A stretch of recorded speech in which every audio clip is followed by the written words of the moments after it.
The Astral Projector. I had always lived a sheltered life, thanks to my strict, paranoid parents.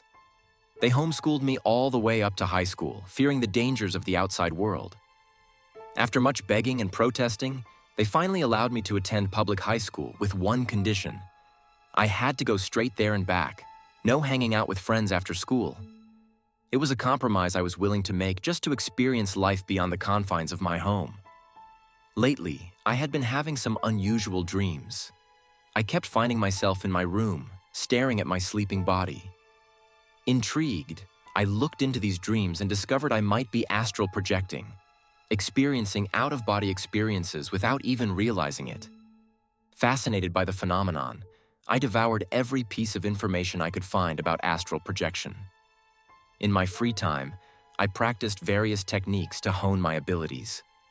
My efforts paid off, and I began to control my new skills better.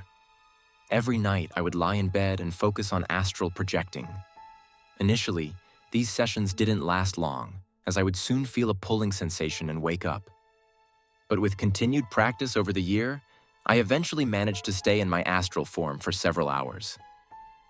This is my chance to finally explore the outside world without mom and dad stopping me, I thought, excitement bubbling within me. One night, I decided to visit my friend Lenny's house in my astral form. Lenny had invited me over countless times, but my parents never allowed it. Living in an apartment complex just down the street from Lenny's house made the walk easy. As I drifted through the apartment building, I passed a few people, chuckling at the fact that no one could see me. The sense of freedom was exhilarating. But halfway to Lenny's, I felt like someone was following me. I turned and saw a man from my apartment building trailing half a block behind. I think I saw that guy when I left the apartment, I muttered to myself. It's probably just a coincidence. No one should be able to see me. I turned a corner, and the man kept going straight. He wasn't following me. I'm just as paranoid as my parents, I reassured myself.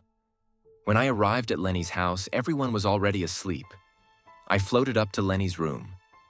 "So, this is Lenny's room," I whispered, taking in the cluttered space. An old teddy bear near his bed caught my eye, clearly a sentimental keepsake from his childhood.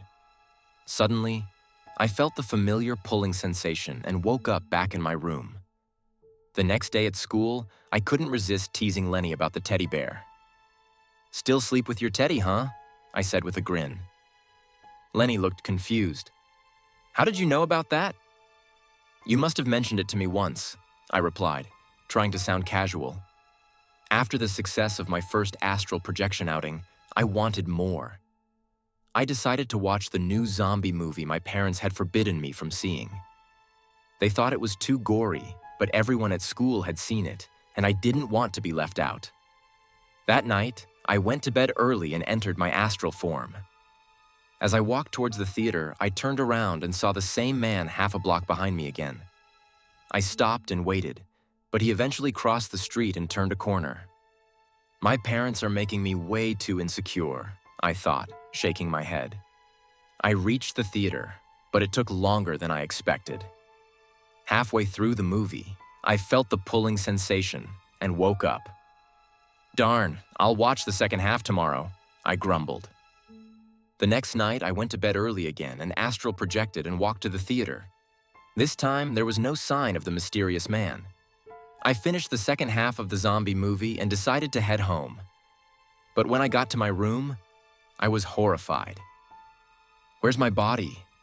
I whispered in terror, my astral form floating in an empty room. Thank you for listening to this terrifying twist tale.